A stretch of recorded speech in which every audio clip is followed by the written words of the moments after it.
Soy Rebeca, tengo 28 años. Hace solo 3 horas. Estaba sentada en una sala de tribunal, presenciando cómo mi propia madre intentaba convencer a un juez de que soy demasiado irresponsable para gestionar mi propio dinero. Quería apoderarse de mi cuenta bancaria, de mi coche, incluso del piso que yo misma pagué con mi esfuerzo. Su abogado sonreía como si la victoria estuviera asegurada, hasta que el juez empezó a revisar mis expedientes financieros. El rostro de aquel hombre se puso pálido. Se levantó tan rápido que su silla casi se vuelca. Detengan esto de inmediato. Llamen a seguridad ahora mismo.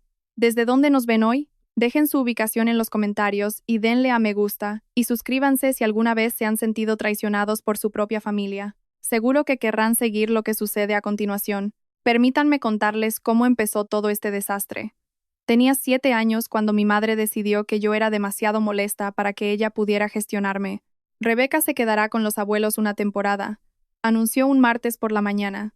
Mi pequeña maleta ya estaba preparada junto a la puerta, sin explicaciones, sin fecha de regreso, solo un abrazo rápido con su característico aroma a perfume caro y tabaco. Mi madre subió a su descapotable rojo y se marchó para empezar su nueva vida, una donde tener una hija no entorpeciera su estilo de vida. La finca de mis abuelos estaba en una propiedad de 5 hectáreas meticulosamente cuidada en las afueras de Salamanca. La casa era un monumento a la riqueza de viejo cuño en España. Suelos de mármol, lámparas de cristal de la granja y óleos que valían más que la mayoría de los chalets, pero por muy magnífica que fuera, se convirtió en mi refugio seguro. Mi abuela Eleonora gestionaba la casa como un reloj suizo. Desayuno a las 7 en punto, refuerzo escolar después de clase, lecciones de piano los jueves. Tenía reglas para todo: cómo poner la mesa correctamente, qué tenedor usar para la ensalada, cómo debía sentarse y hablar una señorita. La postura, Rebeca, solía recordarme. Tu espalda debe estar tan recta como tu carácter. Mi abuelo Carlos era el más tierno, aunque eso era relativo en una familia donde mostrar emociones se consideraba una falta de civismo. Él me enseñó sobre negocios durante los domingos de chocolate con churros, explicándome el interés compuesto y las carteras de inversión, de la misma forma que otros abuelos hablaban de los resultados del Real Madrid. El dinero no es solo poseerlo, decía mientras señalaba sus gráficos. Lo importante es entenderlo, respetarlo y convertirlo en tu ventaja en lugar de dejar que domine tu vida. Mi madre solía aparecer en cumpleaños y navidades, siempre con regalos caros y anécdotas idílicas sobre sus últimas aventuras. Llegaba como un torbellino, prometiendo tiempo de calidad y afecto maternal, pero, inexplicablemente, siempre tenía algo más que hacer. Una fiesta con amigos en Marbella, una oportunidad de negocio en Madrid, un hombre que esta vez sí podría ser el definitivo. Dejé de esperar a que me recogiera cuando cumplí los 12 años. Entonces comprendí que el hogar es cualquier lugar donde la gente realmente quiere que estés. El internado de élite que eligió para mí a los 14 años se suponía que era un privilegio, una oportunidad para socializar con los hijos de las familias más ricas de España. En realidad, solo era otra forma de mantenerme a distancia, mientras mantenía su imagen de madre abnegada. El Colegio San Felipe te dará las oportunidades que yo nunca tuve, explicó en una de sus visitas fugaces, con sus uñas perfectamente cuidadas tamborileando sobre la pantalla del móvil mientras hablaba. Las mejores familias envían a sus hijas allí. Lo que no mencionó es que eso también significaba que me vería incluso menos que antes. San Felipe era exactamente lo que se espera de un colegio cuya matrícula anual es superior al salario anual de la mayoría de los españoles. Clases pequeñas, instalaciones modernas, profesores que realmente sabían tu nombre, pero también estaba lleno de chicas que crecían con la misma carencia afectiva que yo conocía también. Todas éramos productos de familias que eligieron el éxito por encima del cariño. Yo destacaba en los estudios porque los libros eran más seguros que las amistades, que siempre terminaban yéndose. Las matemáticas tenían sentido de una forma que las relaciones familiares nunca tuvieron. Había reglas, resultados predecibles, soluciones que realmente funcionaban. En las vacaciones, mientras otras chicas volaban a destinos exóticos con sus familias, yo regresaba a la casa de mis abuelos. Eleonora me examinaba sobre etiqueta en cenas formales, mientras Carlos me instruía sobre las diversas inversiones inmobiliarias de la familia. Aprendí sobre carteras de activos, dividendos de bolsa y gestión de patrimonios antes de tener edad para conducir. El conocimiento es poder, Rebeca, decía él mientras me enseñaba las hojas de cálculo que seguían sus inversiones. Pero el conocimiento aplicado es libertad. En esos años, las visitas de mi madre se volvieron más esporádicas. Llamaba en mi cumpleaños, si es que se acordaba de qué día era exactamente. Las tarjetas de Navidad llegaban tarde con mensajes genéricos. Espero que tus notas sean buenas, cariño. Era como si yo fuera una pariente lejana a la que se sentía obligada a saludar. Me gradué con honores a los 17 años y fui aceptada en una prestigiosa universidad de Madrid con una beca completa. Mi madre llegó a la graduación 30 minutos tarde y con gafas de sol dentro del auditorio, pero estuvo allí. Posó para las fotos, radiante, como ella hubiera contribuido a mi éxito. Estoy tan orgullosa de ti, hija, decía con ese tono de falsedad que yo ya había aprendido a reconocer. En la Complutense y luego al IE Business School, ¿te lo imaginas? Mi hija estudia en las mejores instituciones.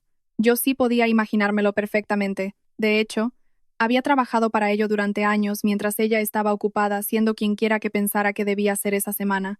La universidad fue el lugar donde finalmente empecé a entender quién podía ser yo cuando no estaba esperando constantemente la aprobación de alguien. La escuela de negocios fue como volver a casa. Todas las conversaciones con el abuelo Carlos cobraron sentido cuando estudié finanzas, economía y estrategia corporativa. Me volqué en mis estudios con la misma intensidad que en todo lo demás. Graduarme con matrícula de honor no era solo una meta, era la prueba de que podía tener éxito basándome únicamente en mis méritos. Mis profesores se fijaron en mí, ofreciéndome oportunidades de investigación y recomendaciones para prácticas que no habrían sido posibles sin mi expediente. Durante esta etapa, el contacto de mi madre fue más escaso que nunca. Las llamadas de cumpleaños fueron sustituidas por mensajes de WhatsApp. Los regalos de Navidad llegaban de parte de su secretaria. Eran objetos de lujo genéricos, caros pero carentes de alma. Cuando terminé mi máster, envió flores con una nota.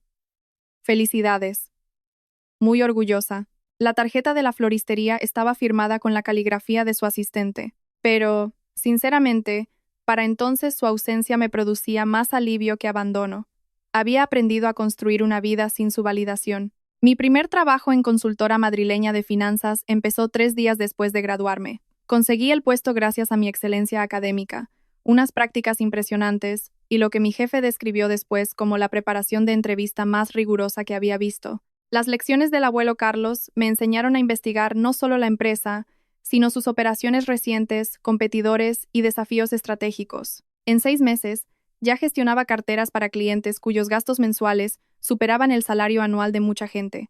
El trabajo se me daba de forma natural: identificar patrones, evaluar riesgos, planificación estratégica. Todas las habilidades que mis abuelos me inculcaron desde niña, empaquetadas en una carrera con un sueldo extremadamente alto. Compré mi primer piso en el barrio de Chamberí a los 24 años con mis ahorros y bonos. No era ostentoso, pero era totalmente mío. Al firmar las escrituras, sentí algo que nunca había experimentado: ser dueña absoluta de mi propio destino. 3 semanas después, mi madre llamó. Se había enterado de la compra a través del círculo financiero de la familia. Cariño, qué maravilla, ya tienes casa propia. Su voz tenía ese tono característico que usaba cuando quería sonsacar información. Seguro que ha sido carísimo. ¿Cómo has conseguido el dinero para la entrada? ¿Te ayudó Carlos? La idea de que yo no pudiera hacerlo por mí misma era tan propia de ella que casi me río. He ahorrado mi dinero, mamá. Eso es lo que pasa cuando tienes un trabajo. Claro, claro. Solo digo que eres muy joven para tomar decisiones financieras tan grandes. Quizá debería revisar los papeles para asegurarme de que todo esté en orden. Y esa fue la primera señal del interés que acabaría por destruir la poca relación que nos quedaba. El funeral de la abuela Eleonora fue una mañana gris de octubre, como si el clima estuviera coordinado con la tristeza. La capilla estaba llena de la alta sociedad de Salamanca y Madrid, gente que la conocía de décadas. Hablaron de su labor benéfica, de sus cenas elegantes, de su devoción a las instituciones culturales. Lo que no podían expresar en sus pulcros elogios era cómo ella me había moldeado para ser alguien autosuficiente. Cada lección de etiqueta, cada recordatorio severo sobre la postura, cada expectativa de decoro, todo fue una preparación para un mundo que siempre intentaría hacerme de menos. El abuelo Carlos no aguantó ni 6 meses sin ella. Los médicos dijeron que fue insuficiencia cardíaca, pero yo lo sabía mejor. 47 años de matrimonio no terminan con un término médico. Hay gente que muere de pura pena, sin importar lo que ponga en el certificado de defunción. La lectura del testamento fue en el mismo despacho de abogados, donde ellos habían hecho negocios durante 3 décadas. Mi madre llegó 20 minutos tarde, con un vestido negro de Chanel y una expresión de dolor meticulosamente ensayada. Pasó más tiempo en sus funerales del que pasó en su casa en los últimos 5 años combinados. Elle lloró. Peláez leyó con la voz pausada de un abogado. La mayor parte del patrimonio, incluyendo todas las propiedades inmobiliarias, carteras de valores e inversiones comerciales, pasará directamente a nuestra nieta, Rebeca Alexandra Madariaga, con la condición explícita de que estos activos estén bajo su control exclusivo. El silencio que siguió fue tan profundo que se oía el tic-tac del reloj antiguo en la pared del despacho. Perdone, dijo mi madre con voz cuidadosa y calmada. ¿Podría repetirlo? Creo que no lo he entendido bien. El señor Peláez se ajustó las gafas y leyó de nuevo el párrafo correspondiente, palabra por palabra. No había error. Mis abuelos me lo habían dejado todo a mí. La finca de Salamanca, el ático en Madrid, la casa de verano en Javea, las cuentas de inversión valoradas en más de lo que yo me atrevía a calcular y la participación mayoritaria en sus diversos negocios. El rostro de mi madre pasó por varios cambios de color interesantes antes de estabilizarse en una palidez que combinaba con su base de maquillaje perfectamente aplicada. Debe haber una confusión. Carlos y Eleonora nunca harían eso. Entendían la importancia de la estructura familiar, la responsabilidad generacional. Señora Madariaga, interrumpió suavemente el señor Peláez. Sus padres dejaron muy claras sus razones. Sentían que Rebeca había demostrado una madurez y capacidad para asumir estas responsabilidades. Lo que él no leyó en voz alta, pero que yo vi en los documentos que me entregó, era su nota privada. Rebeca ha demostrado más sabiduría e integridad en su joven vida que algunas personas en 7 décadas. Se lo ha ganado por méritos, no por circunstancias. La reunión terminó con mi madre exigiendo copias de todo, con la voz tensa por una rabia difícil de contener. Al llegar al parking, finalmente estalló. Esto es temporal, Rebeca. Tienes 26 años. Nadie a tu edad debería gestionar un patrimonio así sin supervisión. Miré a mi madre. Quizá era la primera vez que realmente me miraba en años. No le importaba mi bienestar ni mi capacidad. Estaba furiosa, porque sus padres habían visto en mí algo que ella nunca se molestó en notar. Estaré bien, mamá. El abuelo me enseñó bien. Su risa fue afilada y amarga. Ya lo veremos. Exactamente 18 meses después de la herencia, mi madre interpretó el papel de madre atenta con una dedicación digna de un Goya. Llamaba semanalmente para preguntar cómo estaba, enviaba regalos considerados sin motivo aparente, e incluso sugirió que nos fuéramos de vacaciones juntas para recuperar el tiempo perdido. Debí darme cuenta de que algo iba mal cuando empezó a preocuparse tanto por mi estrés. La primera señal sospechosa fue su repentino interés en mis decisiones financieras. Cariño, ¿has pensado en buscar un asesor patrimonial? ¿Alguien que realmente entienda carteras complejas? Solía preguntar en nuestras llamadas. Conozco a gente muy buena especializada en grandes herencias. Es muy diferente a los ingresos del trabajo, ya sabes. La segunda señal fue su inesperada preocupación porque yo viviera sola. El piso de Chamberí es mono, Rebeca, pero ¿no crees que es hora de buscar algo más? ¿Acorde? ¿Un sitio que refleje tu nueva posición? Yo puedo ayudarte a encontrar algo en el barrio de Salamanca. Para el mes 15, sus sugerencias se volvieron más directas. Cariño, he estado pensando que quizás sería mejor poner parte de la herencia a nombre de las dos por el tema de sucesiones y donaciones. La planificación fiscal es complicada y quiero asegurarme de que todo esté protegido. Había aprendido lo suficiente sobre dinámicas familiares observando a los amigos de mis abuelos para reconocer la manipulación nada más verla, pero también había aprendido lo suficiente sobre negocios para documentarlo todo con cuidado. Cada llamada, cada sugerencia, cada vez que mi madre intentaba ganar terreno en mis finanzas, quedaba registrado en una carpeta que después resultaría valer más de lo que imaginaba. El punto de inflexión ocurrió un martes de abril, cuando encontré a mi madre sentada en el portal de mi edificio, charlando con el portero como si fueran viejos amigos. ¿Sorpresa? Declaró como si las visitas no autorizadas fueran una adorable tradición familiar. Estaba por la zona y pensé que podíamos almorzar, solo nosotras dos. El almuerzo fue en un restaurante carísimo donde ella ya había hecho reserva. Resultó no tener nada de sorpresa. Esperó a que pidiéramos para mencionar lo que ella llamó una propuesta. He estado investigando, Rebeca, y creo que necesitamos tener una charla seria sobre tu situación financiera. Aquí viene, pensé mientras cortaba con cuidado mi merluza. Una herencia conlleva responsabilidades que, sinceramente, cariño, no estás capacitada para llevar sola. Solo el tema de los impuestos es abrumador. Y luego la planificación sucesoria, la diversificación, las obligaciones filantrópicas. Hizo una pausa, quizá esperando que yo me sintiera sobrepasada. Creo que sería mejor para todos si yo te ayudara a gestionar estos activos. Podríamos abrir una cuenta conjunta, establecer una supervisión adecuada, asegurar que todo se maneje como es debido. ¿Cómo es debido según quién?, Pregunté sin levantar la vista del plato. Según la gente que entiende de estas cosas, Rebeca, según la familia. La palabra familia, saliendo de una mujer que pasó 21 años, tratándome como una obligación más que como una hija, casi me hace reír. En lugar de eso, dije, lo pensaré, porque había aprendido de mis abuelos que a veces la mejor respuesta es la que no revela nada. Pero ya había decidido qué hacer. Era hora de protegerme.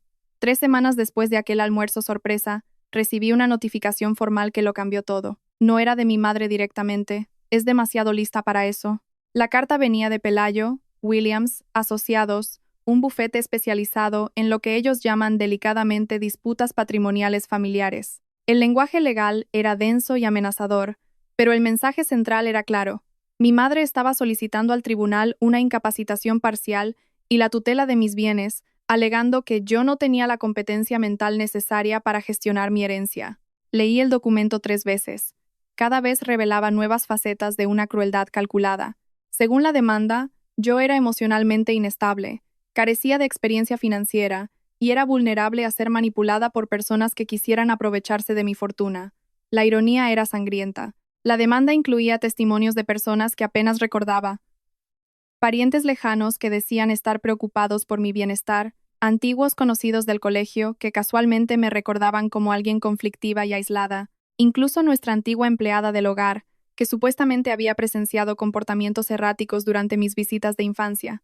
Cada relato era una invención total, o estaba tan distorsionado que era irreconocible. Es cierto que yo era una niña silenciosa, pero era porque vivía rodeada de adultos que me trataban como un estorbo. Es cierto que me refugiaba en mis estudios, pero era porque los logros académicos eran lo único que me daba validación en mi familia. Pero, presentado en lenguaje legal, esos rasgos pintaban el cuadro de alguien en quien no se podía confiar ni para su propia vida, mucho menos para una gran fortuna. La acusación más dañina era que yo había aislado a mis abuelos de su amada hija, y que los había influenciado mediante manipulación emocional. Según el relato de mi madre, yo era una manipuladora maestra que había pasado años poniendo a sus abuelos en su contra por interés económico. Cualquiera que conociera realmente a mis abuelos se habría reído de esa acusación. Eleonora y Carlos Madariaga no eran personas fáciles de influenciar, especialmente por una niña o una adolescente. Tomaban decisiones basadas en décadas de observación, no en influencias momentáneas. Pero el tribunal no sabría eso. El tribunal solo vería la historia cuidadosamente orquestada de una madre preocupada, intentando proteger a su hija inestable de decisiones financieras desastrosas. Llamé al señor Peláez de inmediato. Esperaba esta llamada, dijo cuando le expliqué la situación. Tus abuelos previeron esta posibilidad. Eso me dejó de piedra. ¿Cómo? Rebeca, tus abuelos eran personas extremadamente inteligentes que entendían las dinámicas familiares mejor que nadie. Sabían que había probabilidades de que la decisión de dejarte todo fuera impugnada. ¿Qué significa eso? Significa que se prepararon para esto. ¿Puedes venir a mi despacho esta tarde? Necesito enseñarte unos documentos.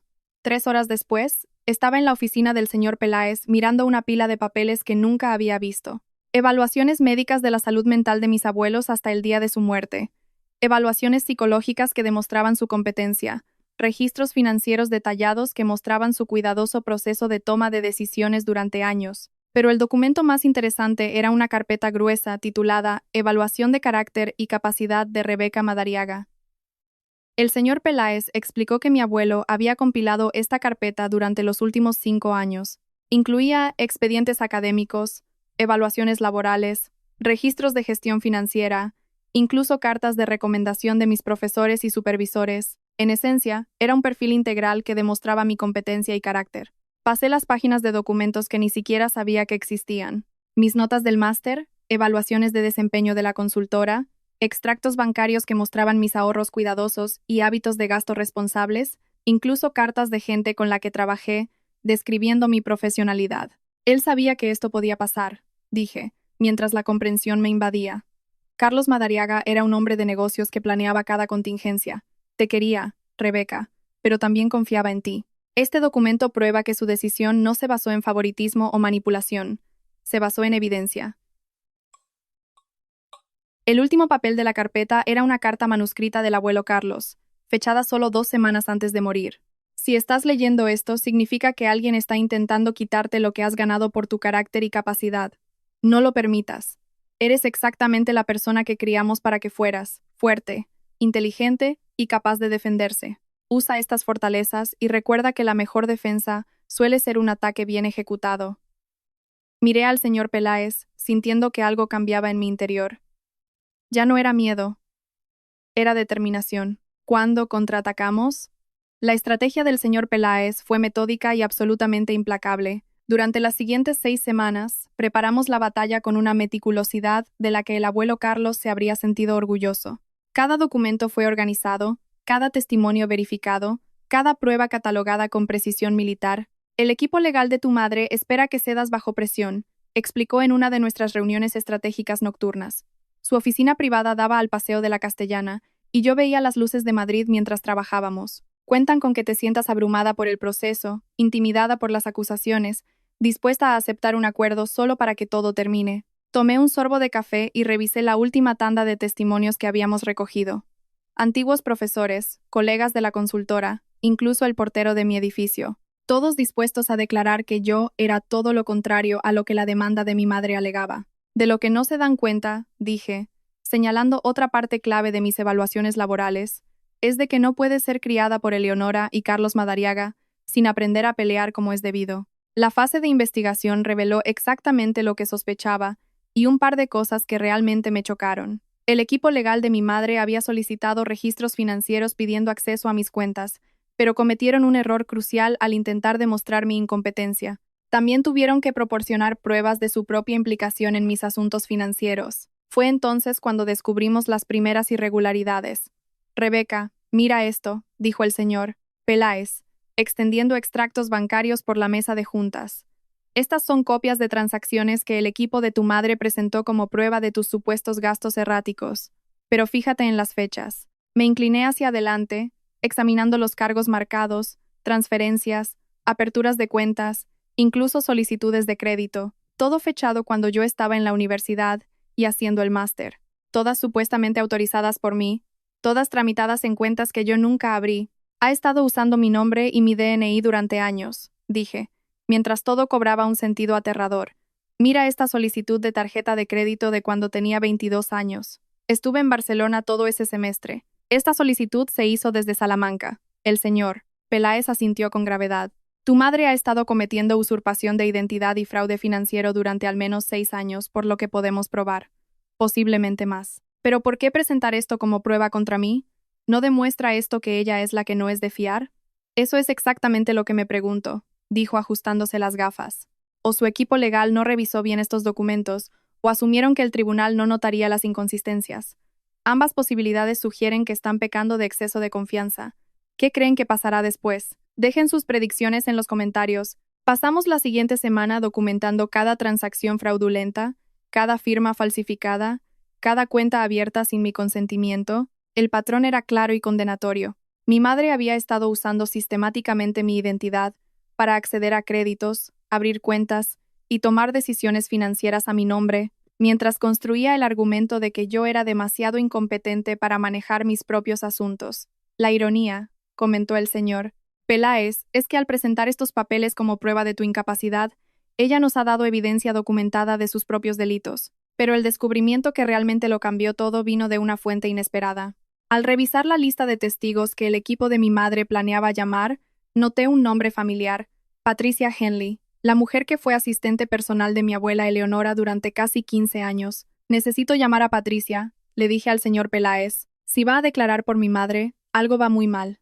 Patricia conocía a mis abuelos mejor que nadie. La conversación con Patricia reveló la verdadera magnitud de lo que enfrentábamos. «Ay, Rebeca», dijo con voz cargada de alivio cuando la llamé. «Esperaba que alguien me contactara. Necesito que sepas que nunca acepté declarar por tu madre.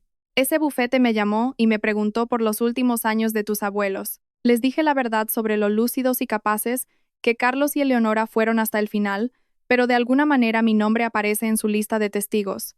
¿Qué les dijiste exactamente? Les hablé de las precauciones que tus abuelos tomaron en sus últimos años. Se hacían chequeos médicos regulares para probar su competencia mental. Consultaron a varios abogados sobre planificación sucesoria. Pasaron meses investigando los requisitos legales para asegurar que su testamento fuera inimpugnable. Patricia hizo una pausa y continuó con evidente reticencia. También les hablé del detective privado. Eso me dejó helada. ¿Qué detective privado? Tu abuelo contrató a alguien para investigar las actividades financieras de tu madre unos 2 años antes de morir. Sospechaba desde hacía tiempo que ella accedía a cuentas a tu nombre, pero necesitaba pruebas. Cuando el detective lo confirmó, fue cuando Carlos realmente empezó a preparar este escenario. ¿Aún tienes el contacto de ese investigador? Mejor que eso. Tengo copias de todos sus informes. Tu abuelo me pidió que los guardara por si acaso. Creo que ahora es el momento. 3 días después, estaba en el despacho del señor Peláez revisando el expediente de fraude financiero más completo que había visto.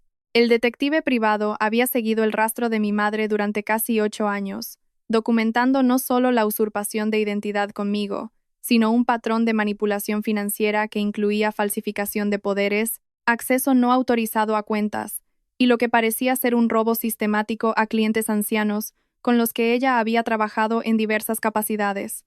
Esto lo cambia absolutamente todo, dijo el señor Peláez. Habló con un tono de satisfacción que presagiaba su estrategia en el tribunal. Ya no solo nos defendemos de una tutela, estamos en posición de presentar cargos criminales. ¿Pero convertirá eso el caso en algo personal? ¿Una venganza familiar en lugar de un procedimiento legal? El señor Peláez sonrió, y por primera vez, desde que empezó esta pesadilla, sentí que realmente podíamos ganar. Rebeca, esto siempre fue personal. Tu madre lo hizo personal el día que decidió intentar quedarse con tu herencia mediante el sistema judicial. La única diferencia ahora es que tenemos pruebas suficientes para que se arrepienta de esa decisión. El juez Horacio Miguel tenía fama de dirigir su sala como una campaña militar, puntual, profesional y absolutamente intolerante con los trucos legales. A sus 68 años, había visto todo tipo de disputas familiares y su rostro curtido sugería que su paciencia para el drama artificial era nula, lo que hacía que la elección de mi madre de vestir, el atuendo de madre afligida y preocupada, con un maquillaje sutil que resaltaba sus arrugas de ansiedad, pareciera una decisión errónea. Señoría, comenzó su abogado con voz llena de una compasión ensayada, estamos hoy aquí por una madre amorosa que está preocupada por la capacidad de su hija para manejar una herencia tan vasta de forma responsable. La señora Madariaga ha observado patrones de comportamiento que sugieren que Rebeca puede no ser capaz de manejar estas responsabilidades financieras sin la supervisión adecuada. Observé atentamente la expresión del juez Miguel mientras el señor Pascual, el abogado principal de mi madre, iniciaba su alegato inicial. El rostro del juez permaneció totalmente impasible, pero sus ojos eran agudos y fijos. No era un hombre que se dejara impresionar por el teatro.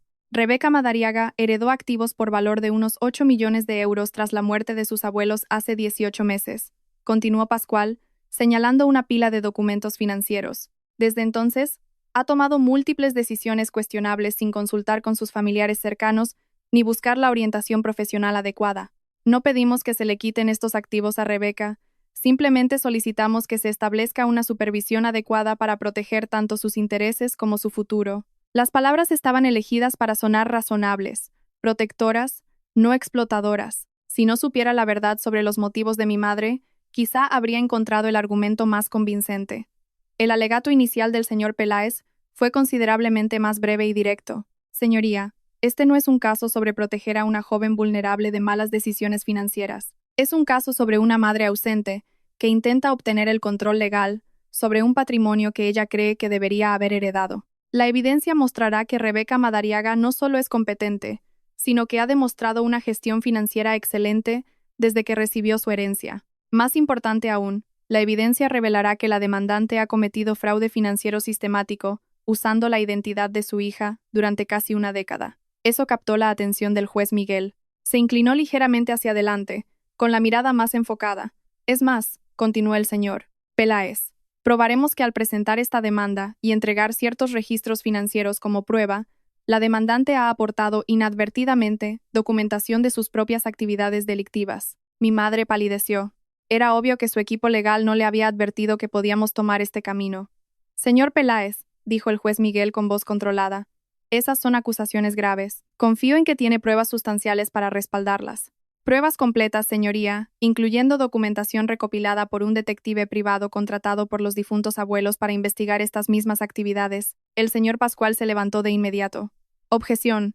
Señoría, esto es altamente perjudicial e irrelevante. Señor Pascual, Su cliente ha presentado esta demanda basándose en la incapacidad legal y solicitando acceso a un patrimonio sustancial. El señor Peláez tiene derecho a presentar evidencia relacionada con la competencia de su cliente y los motivos detrás de esta acción legal. Continúe, señor Peláez. El primer día del juicio transcurrió según lo planeado. Pascual llamó a testigos de carácter, gente que decía recordarme como retraída y difícil en mi adolescencia. Sus testimonios eran débiles y obviamente ensayados, consistiendo principalmente en vagas observaciones sobre mi personalidad y ninguna evidencia real de incompetencia. Más dañinos fueron los expertos financieros que Pascual contrató para analizar mis hábitos de gasto.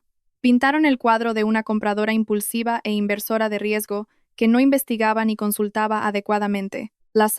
Madariaga compró un vehículo valorado en 70.000 euros a los 6 meses de su herencia, declaró el doctor Ricardo Hoffman, un profesor de economía que Pascual trajo como testigo experto.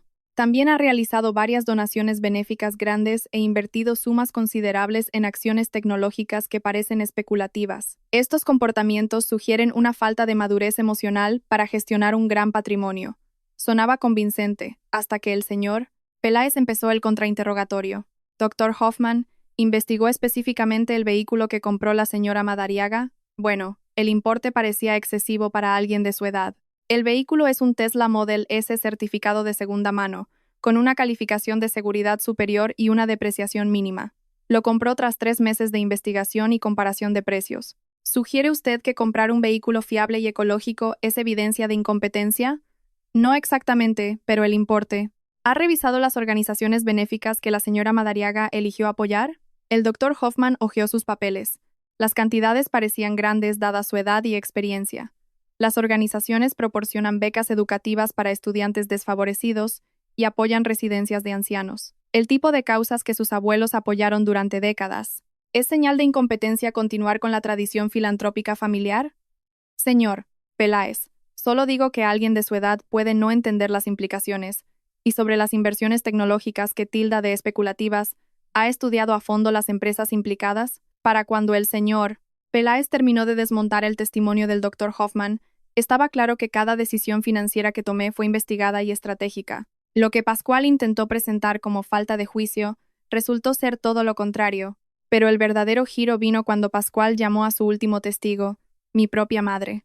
Subió al estrado con un traje azul marino que gritaba autoridad materna. Su pelo rubio cortado en un bob discreto la hacía parecer una vecina de confianza. Su voz era pausada y llena de preocupación mientras describía su creciente alarma por mi capacidad de gestión.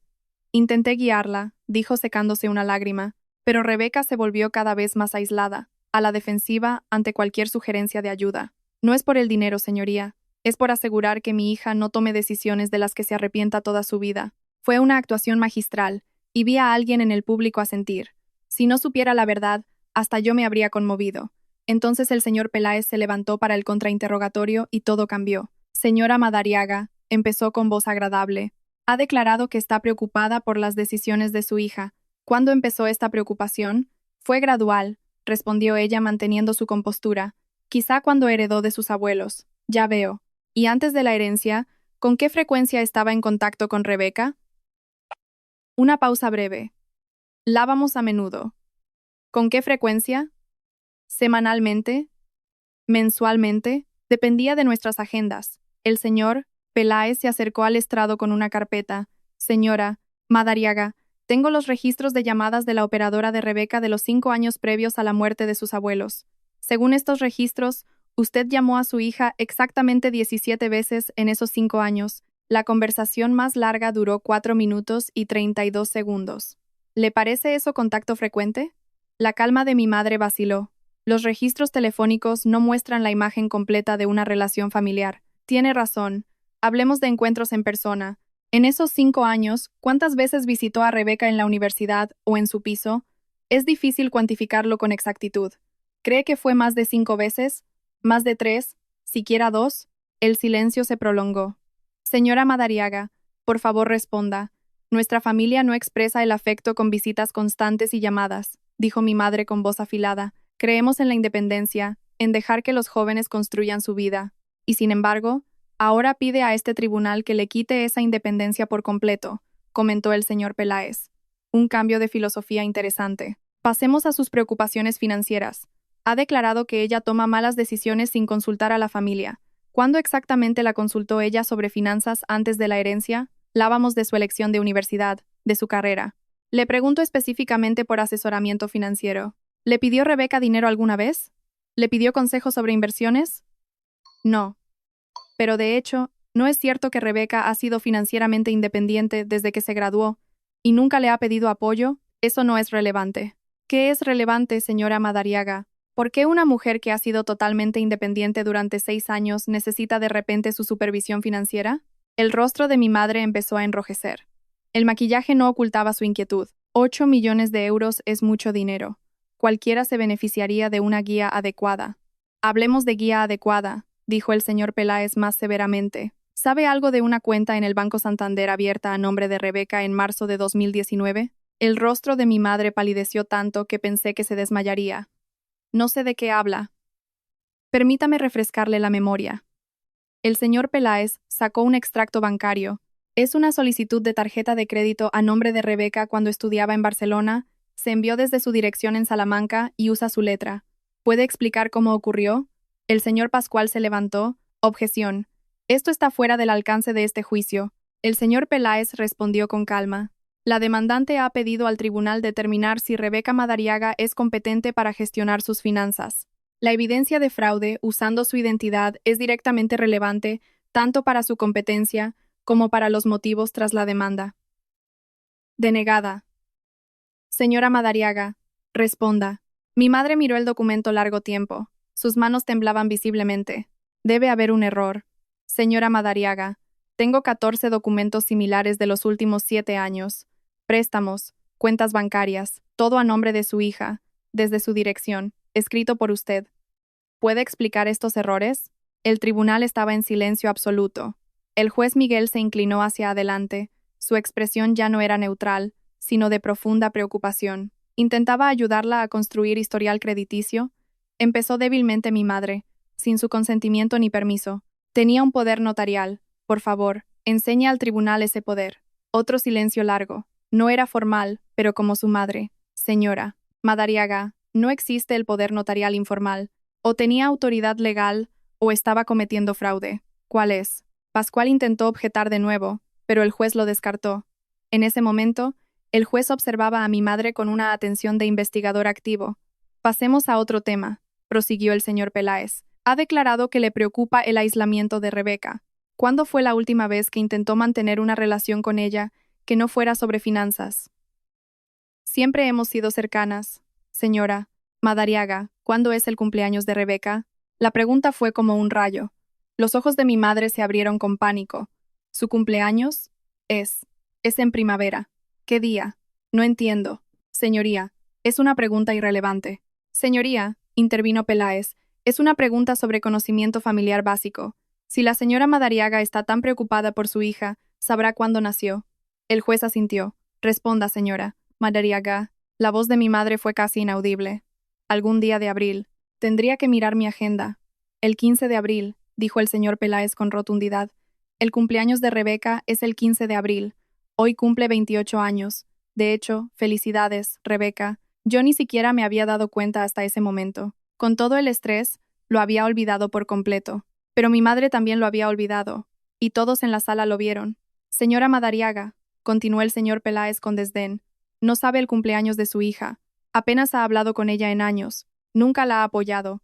Y sin embargo, pide al tribunal creer que de repente se preocupa tanto que quiere controlar 8 millones de euros. ¿No es más cierto que está molesta por no figurar en la herencia de sus padres e intenta acceder al dinero que cree que le pertenece? Eso no es verdad, gritó ella. Su compostura se rompió del todo. Ese dinero debería ser mío. Soy su hija. Rebeca los manipuló, los puso en contra de su propia hija. Ella los aisló y les llenó la cabeza de mentiras sobre mí. El arrebato fue tan repentino y cargado de veneno que la gente en la sala jadeó. Pascual intentó que se callara, pero ella ya no escuchaba. Soy su familia, soy su sangre, no una hija ingrata que ni se molestaba en visitarlos si no quería algo. Señora Madariaga, intentó interrumpir Pascual. Ella hizo que me dieran la espalda, que pensaran que soy un fracaso. Y ahora ella se queda con todo, y yo con nada. El mazo del juez Miguel golpeó con fuerza. Señora Madariaga, basta. Pero ella no había terminado. Años de resentimiento y derecho fluyeron en un torrente de autocompasión. ¿Sabe qué se siente al ser desplazada por tu propia hija ante tus padres? Toda una vida intentando cumplir sus estándares para que luego se lo den todo a quien nunca ha tenido que esforzarse. Señoría, dijo Peláez suavemente, creo que la demandante acaba de dar al tribunal su verdadero motivo. El juez Miguel miraba a mi madre con asco. En efecto, señora Madariaga, baje del estrado. El ambiente al día siguiente era totalmente distinto. El colapso de mi madre se había filtrado y la sala estaba llena. El juez Miguel entró con cara de haber pasado la noche revisando leyes. Antes de seguir, anunció: quiero tratar las acusaciones de ayer. Señor Peláez, ha alegado usurpación de identidad y fraude. Son asuntos criminales graves. Quiero entender el alcance. Señor Peláez, levántese. El señor Peláez se levantó con varias carpetas. Señoría, pido permiso para llamar a Patricia Henley. Fue la asistente de los abuelos de Rebeca por 15 años y tiene información directa sobre este caso. Patricia subió al estrado con un traje gris sencillo. A sus 63 años, irradiaba profesionalidad. Su testimonio fue demoledor. Los tres. Madariaga tomaron precauciones legales hace 3 años. Se hacían chequeos médicos regulares para probar su lucidez. Consultaron a varios abogados y el último año contrataron a un detective para documentar irregularidades financieras. ¿Qué irregularidades?, preguntó Peláez. Créditos no autorizados a nombre de Rebeca. Préstamos solicitados sin su consentimiento. Intentos de la señora Madariaga de acceder a cuentas usando el DNI de su hija. Pascual objetó, pero el juez permitió seguir. Patricia explicó que el informe del detective no solo documentaba el fraude contra mí, sino un patrón de manipulación con otros clientes ancianos de mi madre. Patricia continuó. Don Carlos, el abuelo, estaba muy preocupado. Decía que había visto este comportamiento en negocios, donde se usaba la familia para usurpar activos. Decidió proteger a Rebeca de cualquier manipulación de su herencia. Lo más impactante fue cuando Patricia describió las medidas adicionales. Crearon documentación detallada de cada interacción familiar sobre la herencia. Patricia hizo una pausa. También grabaron conversaciones con la señora Madariaga, donde ella expresaba su deseo de heredarlo todo. ¿Conversaciones grabadas?, preguntó el juez. Sí, señoría, con el conocimiento de la señora Madariaga en reuniones familiares. Don Carlos era muy cuidadoso con la legalidad. Mi corazón se detuvo. Mis abuelos grabaron a mi madre. Peláez se acercó con un dispositivo. Señora Henley, le muestro la prueba a 47.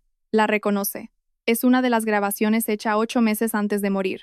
Doña Sandra vino a discutir el reparto y don Carlos quiso dejar constancia. Pido permiso para reproducir un extracto. El juez asintió. De pronto, la voz de mi madre resonó. No era el tono afligido de ayer, sino su voz real, afilada y llena de rabia contenida. Carlos, esto es ridículo. No puedes estar pensando en dejarle todo a Rebeca. Solo tiene 26 años. ¿Qué sabe ella de gestionar un patrimonio familiar? La voz de mi abuelo respondió calmada. Rebeca ha demostrado un juicio excelente en todo, su éxito, su carácter. Ella es quien merece la confianza de la familia. ¿Su carácter? La risa de mi madre fue despectiva. Apenas es parte de esta familia. ¿Cuándo viene a vernos? ¿Cuándo llama?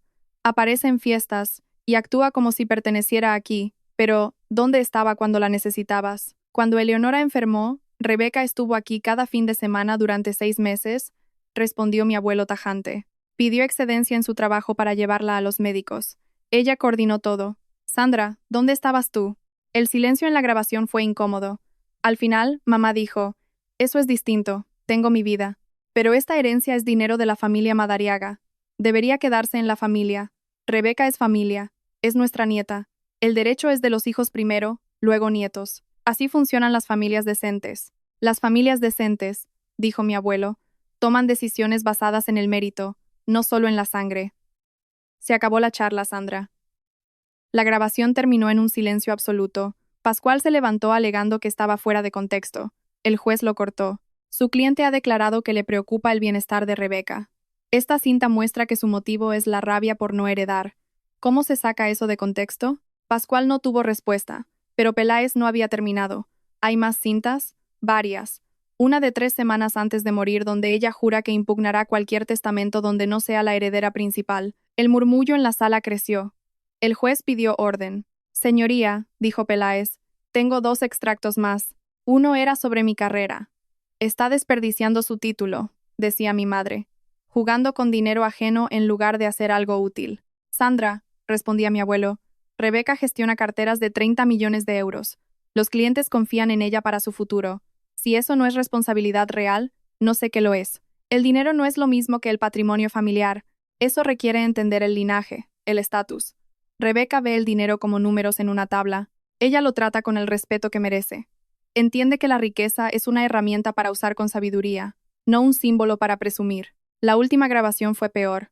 Carlos, te están manipulando, decía mi madre. Rebeca hace de nieta perfecta para asegurar su tajada. Te ha aislado de tu propia hija y se ha hecho indispensable para heredarlo todo. Es una manipulación de manual. La respuesta de mi abuelo fue seca.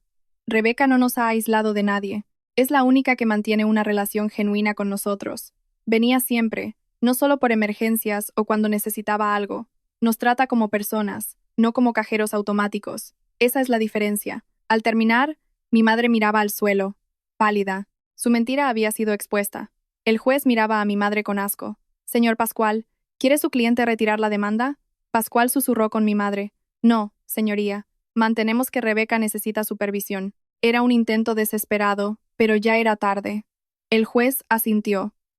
Señor Peláez, ¿más pruebas de la competencia de Rebeca? Solo una testigo más.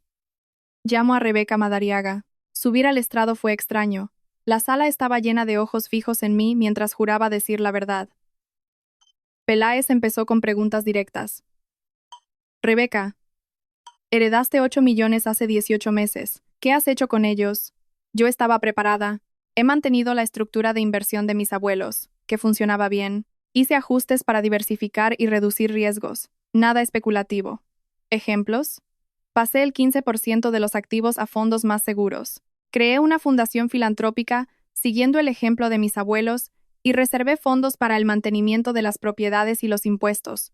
Compras grandes, un coche para sustituir el mío antiguo, que ya no era fiable, y un piso acorde a mis ingresos, manteniendo una inversión prudente. Nada sonaba a incompetencia. ¿Tu experiencia profesional? Me gradué con honores en el IE Business School y llevo 4 años en consultora madrileña. Gestiono carteras de 12 clientes con activos por unos 45 millones. Mis evaluaciones son excelentes y no tengo quejas de clientes. Tu madre dice que te has aislado y decides sin consultar. Es cierto. Miré a mi madre. Estaba rígida. He consultado a los mismos asesores de mis abuelos y a su abogado de confianza. Mantengo relación con sus antiguos socios. A la única que no consulté fue a mi madre porque nunca se interesó por mis finanzas. Y francamente, no confío en ella. ¿Por qué? Era el momento. Mi madre me abandonó a los 7 años. Me dejó con mis abuelos y construyó una vida sin contacto conmigo. Durante 21 años fui una obligación ocasional, no una hija. Vi a gente asintiendo. Cuando heredé, de pronto se interesó por mi bienestar. No es cariño maternal, es rabia por la herencia y una oportunidad de control legal. Pascual intentó objetar, pero el juez Mitchell lo calló. Continué. Señoría, mi madre ni sabe mi cumpleaños. No sabe qué estudié, ni dónde trabajo. No ha pisado mi casa ni conoce a mis amigos. Y aún así, pide control sobre mi futuro financiero. Saqué una carpeta. He traído documentación de mi competencia, pero creo que la carga de la prueba debería ser al revés. Quien quiera quitar derechos a un adulto debe probar causas justificadas. Mi madre ni siquiera ha probado que me conozca. Peláez asintió. Si el tribunal le diera la tutela a tu madre, ¿qué pasaría? Vaciaría mis cuentas sistemáticamente para su beneficio, igual que hizo con mi identidad durante años. La diferencia es que esta vez sería legal porque el tribunal se lo permitiría. ¿Quieres mantener relación con ella? La pregunta me dolió. He querido esa relación 28 años. Esperaba que decidiera que yo valía su tiempo, pero he aprendido que no puedes forzar a alguien a quererte ni construir relaciones sobre la manipulación. Miré a mi madre. Si quisiera ser parte de mi vida, me habría llamado por mi cumpleaños o habría venido a verme. En lugar de eso, contrató abogados para quitarme la herencia. Eso dice todo sobre sus prioridades. Al terminar, hubo silencio. Pascual no quiso interrogarme. El juez Miguel pidió un receso. Al volver a mi mesa, sentí que por fin había dicho mi verdad. El juez Miguel regresó 15 minutos después. He presidido tribunales de familia 23 años. Empezó con voz grave. He visto de todo. Custodias, herencias, incapacitaciones reales. Este caso es distinto. Miró a mi madre. Señora, Madariaga ha pedido una tutela alegando incompetencia. La evidencia prueba lo contrario. Rebeca Madariaga es competente, estratégica y profesional en cada decisión financiera. Hizo una pausa. Lo preocupante es que su demanda no nace de la preocupación, sino de la rabia por ser excluida del testamento. Hemos oído las cintas donde juraba impugnar el testamento por puro despecho. Pascual iba a hablar, pero el juez lo frenó. No he terminado. También hay evidencia de fraude financiero sistemático bajo el nombre de su hija durante años. Usurpación de identidad mientras preparaba esta demanda. Mi madre palideció. Señora Madariaga, al presentar registros financieros como prueba, ha documentado sus propios delitos. Por tanto, tomo estas medidas. Primero, la demanda de tutela queda desestimada. Rebeca Madariaga tiene plena capacidad legal. Sentí un alivio inmenso. Segundo, todos los registros financieros de este proceso se enviarán a la Fiscalía para investigar el fraude criminal. La evidencia muestra un patrón que va más allá de lo familiar. Mi madre emitió un gemido ahogado. Tercero, dada la naturaleza infundada de la demanda y la mala fe, la señora Madariaga pagará todas las costas judiciales y los gastos de abogado de la defensa. Pero el juez no había acabado. Bajo mi punto de vista, esto es inquietante. Señora Madariaga abandonó a su hija a los 7 años. Casi no tuvo contacto con ella. Nunca la apoyó. Y sin embargo, cuando hereda de sus abuelos quienes realmente la criaron, usted finge interés. Este tribunal considera su conducta hipócrita y moralmente reprobable. No tiene derecho a beneficiarse de activos que no ayudó a crear ni conservar. Mi madre lloraba, pero de pura rabia. El juez Mitchell se puso en pie. Señorita Madariaga, me dijo directamente, ha demostrado una dignidad admirable. Sus abuelos eligieron bien a su heredera. El tribunal le desea éxito en su vida. Al irse el juez, la sala estalló en murmullos. La prensa tecleaba y algunos financieros vinieron a darme la mano, pero yo apenas me fijé. Miré a mi madre mientras recogía sus cosas con Pascual. Se veía pequeña, derrotada por su propia codicia expuesta. Una parte de mí sintió lástima, otra quería salvar algo del naufragio, pero la parte moldeada por años de decepción solo sintió alivio. Al salir, ella me miró un segundo. Pensé que diría algo, un perdón, una excusa. En lugar de eso, alzó la barbilla con ese orgullo falso que recordaba de niña y salió sin decir palabra. El señor Peláez recogía papeles mientras recibía felicitaciones, pero yo me quedé sentada unos minutos asimilando todo. Se acabó. La herencia era segura, la amenaza legal borrada, y yo era libre. Pero más que eso, por fin se había escuchado la verdad. Un juez y una sala llena de testigos sabrían siempre la realidad de nuestra familia. No era la hija ingrata que se aprovechó de sus abuelos, ni la incompetente que necesitaba protección. Era exactamente quien mis abuelos confiaron que fuera, alguien que se ganó su lugar por méritos y amor genuino. 3 meses después, la fiscalía acusó criminalmente a mi madre de usurpación de identidad y fraude. Se declaró culpable para evitar el juicio y recibió 3 años de libertad vigilada y el pago de restituciones. No volví a saber de ella. La herencia me permitió fundar mi propia consultora financiera, ayudando a familias a gestionar herencias sin destruir relaciones. Es un trabajo con propósito, asegurando que las finanzas se basen en el mérito, no en la manipulación. Si esta historia te ha resonado, suscríbete para más historias sobre familia, dinero y el valor para defenderse. A veces, lo mejor que puedes hacer con familiares tóxicos es negarte a aceptar su comportamiento. Al final, no puedes cambiar a quien no quiere cambiar, pero puedes negarte a que arruinen tu vida en el proceso.